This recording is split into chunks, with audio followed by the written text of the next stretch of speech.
Hello and welcome. Today we say breaking news on 29 June 2026. South Korea President Lee Jong-myung has called for an investigation into the national football team preparation following the Warriors are exist from the 2026 FIFA World Cup. A development that comes just after head of coach Hong Myung resigned. South Korea World Cup campaign come to an end last week after a 1-0 defeat to South Africa in their final Group A match at the tournament being co-hosted by the United States, Mexico, and Canada. The loss ended the team's hope of advancing as one of the best third-placed sides, confirming its elimination in the group stage on Sunday, June 28. Hong Myung announced his resignation during a press conference, accepting full responsibility for disappointing performance. I have decided to step down as a head of coach. We failed to deliver the result our fans expected. Although I am leaving the national team, I will never turn my back on Korean football. He added that he would continue supporting the national team and expressed the hope that fans would once again rally behind the squad in the future. His resignation followed a strong remarks from President Lee Myung-gu on social media, where he suggested there may have been serious shortcomings and possibly favoritism in their team's World Cup preparation. There was no confusion, but rather disorganized management that produced an acceptable result. It's clear there were weaknesses among those responsible for the team's preparation, the president said. He further warned that appointing officials based on personal connection or favoritism instead of merit inevitably lead to failure. According to South Korea media, authorities have already begun investigation individuals involved in organization and preparing the national team's World Cup campaign following the president's directive. South Korea opened its Group A campaign with a victory over Czech Republic before suffering consecutive 1-0 defeat to Mexico and South Africa, resulting in early exit from the tournament. More than 1,000 people have died in France after an intense heatwave swept across the country as Europe continued to experience one of its most severe periods of extreme temperature in decades. The deaths were recorded within a single week after France was hit by exceptional high temperature, with many parts of the country exceeding 14 Delicious. Officials say it is the country's most severe heatwave since 2003.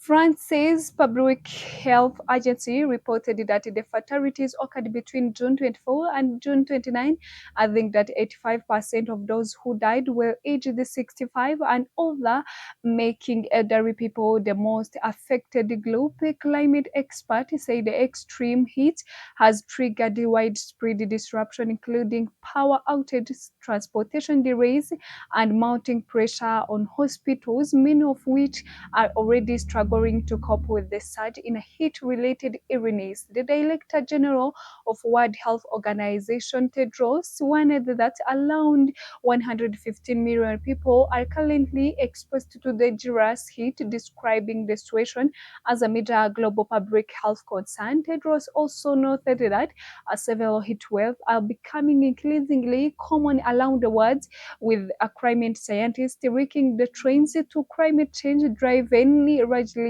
by human activity.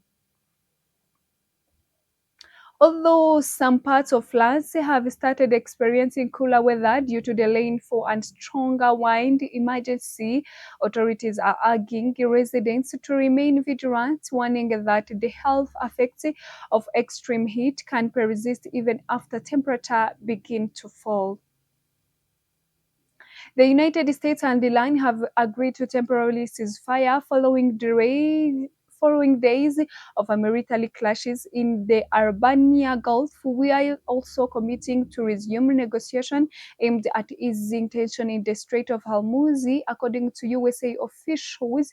The officials say both sides had agreed to halt hostilities temporarily, allowing commercial shipping to move more freely through the strategic waterway as a technical discussion continue on all aspects of framework agreement signed on June 17. According to Axios, a new round of talks is scheduled to begin on Tuesday, June 30 in Doha, Qatar, as both countries seek to preserve the fragile truce, which has repeatedly come under strain due to renewed fighting.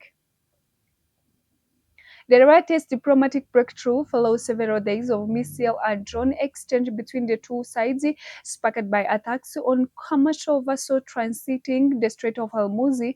The recent days, Washington and Tehran have accused each other of violating the temporary ceasefire, raising fear that the conflict could escalate further. The United States has warned it could resort to military action if Iran fails to honor the agreement, while Iran maintained that it reserves the right to respond to any attacks against its interests. The renewed negotiations are expected to help to reduce tension in the region, particularly by safeguarding international shipping and global trade through the Strait of Hormuz, one of the world's most strategically important maritime routes. Meanwhile, the renewed conflict has pushed a global oil price higher, crude price lows by 0.8% to partially revising the 10.6% decline recorded after the two countries initially announced the ceasefire.